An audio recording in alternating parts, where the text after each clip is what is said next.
Being part of this team is just such a privilege. They are real experts, and I benefit so much by just being exposed to the daily work from all these people. And at the same time, I meet all these wonderful families, so I learn even more. So now speaking about the clinic, so a bit more detail, you can read this here while I just chat a little bit more about it. So we consist of psychiatry, psychology, OT, social work, and we have access to the outpatient department here at BC Children's, Healthy Mind Center, to behavior consultant SLP as well. So, and there's other clinics. There is the mood and anxiety clinic, infant psychiatry clinic, neuropsychiatry. So it's really a hub. And having said that, as the ADHD clinic, my role as the social worker is also to be sort of the connector of it. So if you have any questions regarding ADHD, you can always contact me, email or phone call. I'm so not claiming to have all the answers to the questions, probably not even half, but I'm sitting right here surrounded by these experts. And so it might be helpful. So if when in doubt, so maybe thinking like, oh, maybe this guy can help, or through him, I can get the answer that I need to my question. And of course, I'm a social worker, so I can be quite generous with that offer. There's only so much I can offer. Anyway, so that's our clinic here. What I just want to also point out is we are a consultation clinic, and the pediatricians typically are the ones to do the referral. So first step in regards to ADHD treatment is to diagnose it, and 1 out of 20 children in BC are diagnosed with ADHD, and by far most of them are fairly successfully treated, if not super successfully treated, by the pediatrician. So we only see a small number of these children here at the clinic. And this is typically when the pediatrician says, well, there's more to it. Maybe we heard earlier about the term comorbidities. Maybe there's other major diagnoses as well that make the ADHD treatment more difficult and more complex, and so then they may do a referral. So we're not a walk-in clinic where people just, oh, I want to go there. They call themselves the ADHD clinic, so I'll just go there directly. No, we require a referral from a pediatrician or some GPs or NP even from some areas. So we are the Provincial ADHD Clinic, so you can see we get referrals from children from Smithers and communities in all corners of BC, which is super fascinating because to me, still super interesting, shows how different these communities are here in this gigantic, wonderful, beautiful province. All right, so now Kelty was mentioned many times, of course, because this is our event between Kelty and our clinic here, but I just want to point out the importance also for the ADHD clinic. Kelty Mental Health, a wonderful resource. So anything, child and youth mental health in BC listed there, and well organized, yet often still a bit overwhelming, and that's just the nature of the beast. It's so difficult to put this in a way that it's all super easy. And I think they're doing a fantastic job, but sometimes it's still overwhelming. If you go to the ADHD piece, there's so many wonderful resources. Where do I begin? And so what I do here in the context of the clinic is usually I send an email with what's the next step? That's sort of the idea. As little as possible, as much as needed, as much to the point as possible. That's sort of the maxim behind that. And the idea is really to get a good start. Dr. Baer, I think, pointed it out, and so did Dr. Arabian, how important it is to really understand what ADHD really is. That is the first step.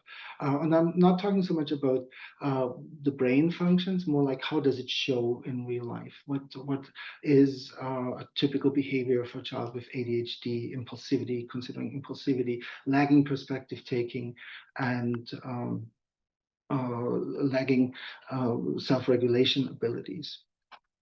So yeah, Kelty Mental Health, main resource.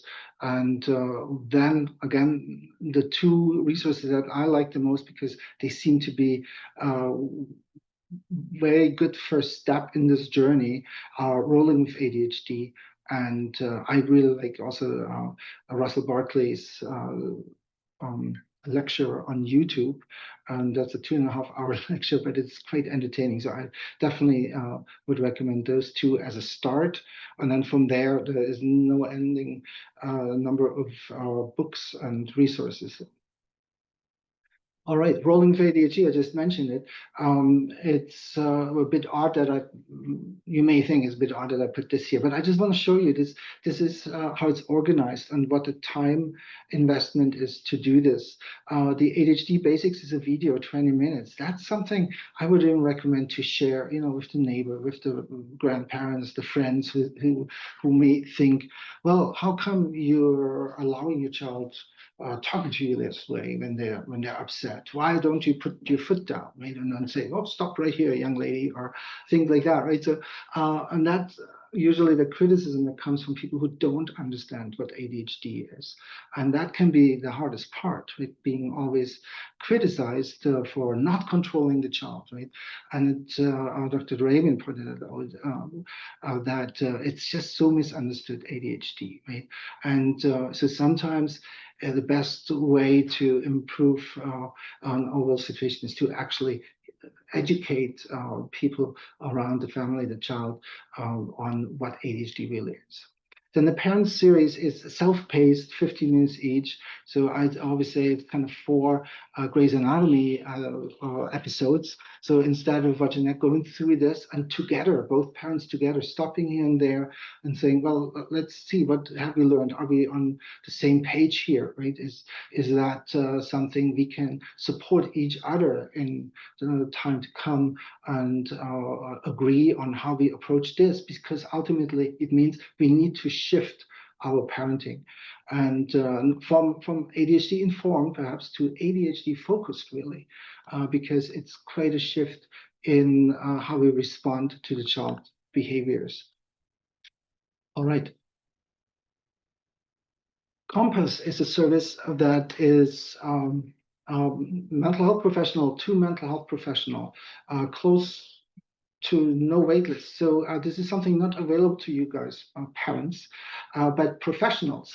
If you feel like, I wonder if I can talk to someone who has way more experience with ADHD than I, if that would be helpful for me to support this child and this family with the child with ADHD, then this is a service. It's good for families to be aware that there is such a thing, because Compass, they're trying hard to be really present out there, but sometimes professionals also forget there is that tool. So it's they're downstairs here, the Healthy Mind Center.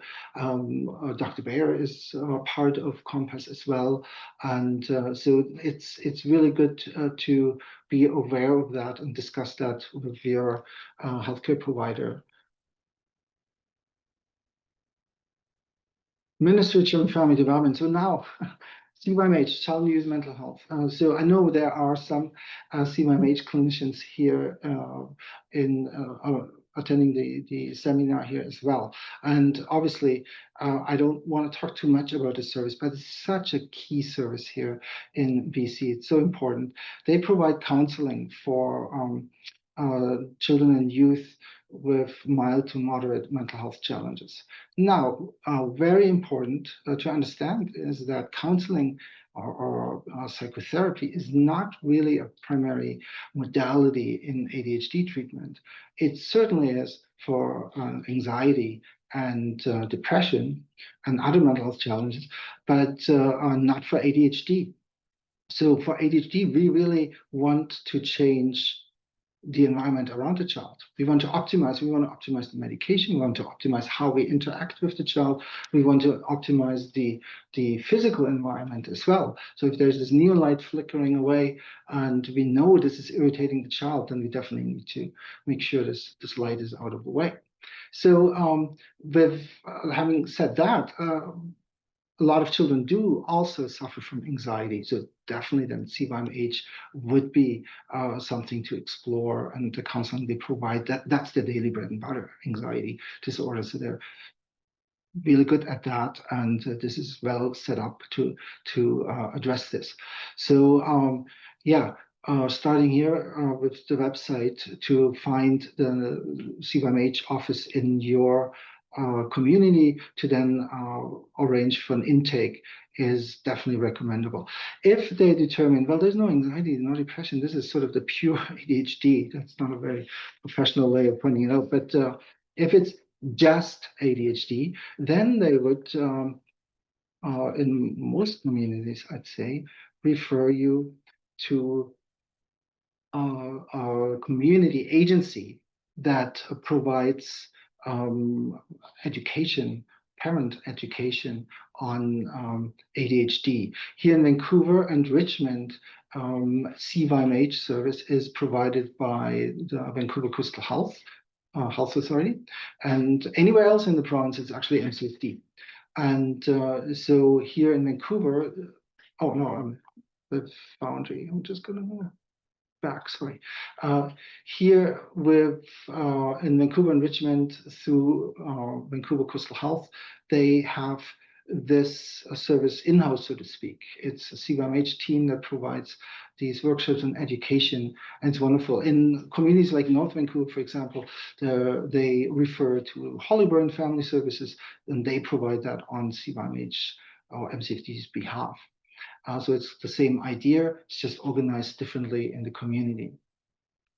So moving on, Foundry is a government-funded service that is more and more established here in the community in BC.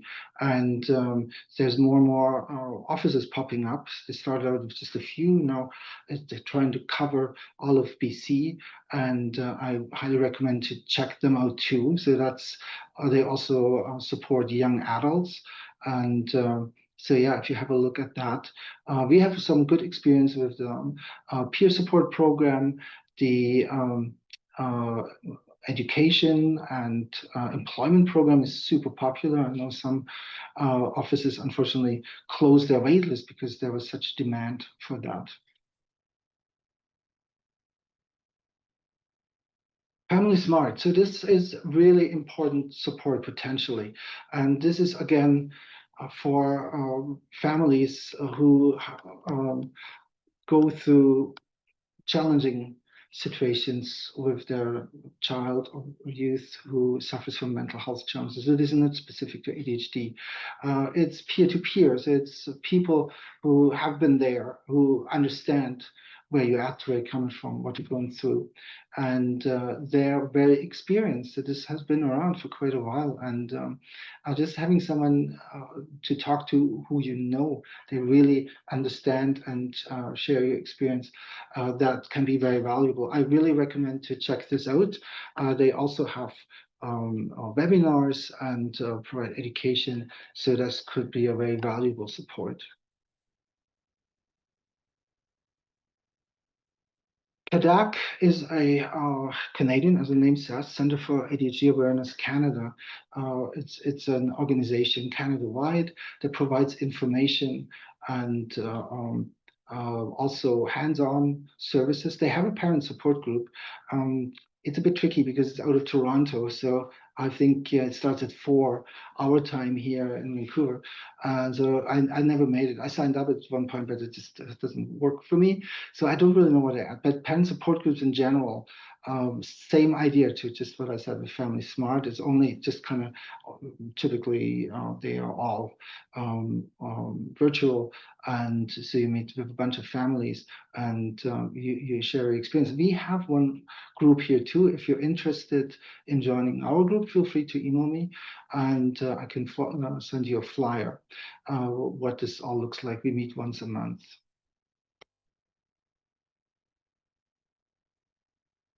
Yeah, so lastly, I mentioned before the shift how it is important that parents adjust their parenting style, not to get into these power struggles over and over again. I really like in Russell Barkley's video in his lecture, he says how parents try to, if I only find the right words in the right moment with the right intonation, maybe she will finally get it and snap out of it and say, yeah, oh, now I get, after all these years, now I get it, what you want me to do or not to do. I will change my behavior, finally get. So this is not going to happen. Obviously, you know that. But there seems to be sort of in us parents, this maybe it will. That still seems to just not go away, but no, it won't. So we have to do that shift. We have to approach this differently, and we don't want to do something that actually will eventually cause have negative impact. If we spend time with a person we always end up fighting, we will eventually choose not to spend a whole lot of time with that person. Right? So.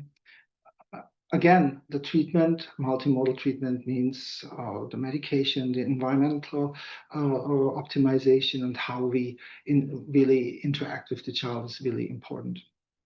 Crucial is what to understand what ADHD really is and what it shows. It's in the impulsivity, it's the lagging perspective taking ability, the lagging self-regulation ability that gets in the way, especially in school when we are put together with the same age group, but we're actually lagging behind in roughly 3 years in these skills, and so we stand out right away. So it becomes really difficult for everyone to kind of just accommodate, support that child in that setting when the expectations are built on the children without ADHD.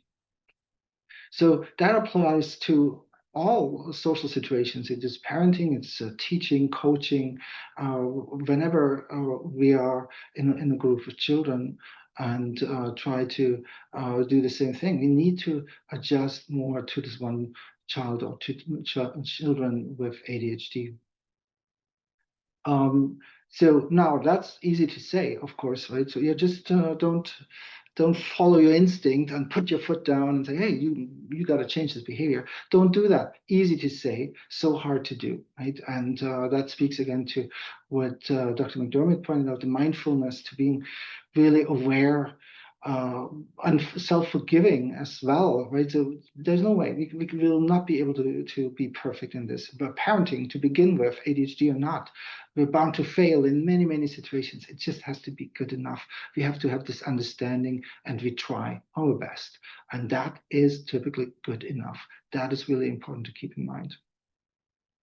Lastly, what I always say, it's nothing, no breakthrough news, but it's something to really keep in mind and be really aware. It is estimated that those with ADHD receive 20,000 more negative messages by age 10 than those without the condition.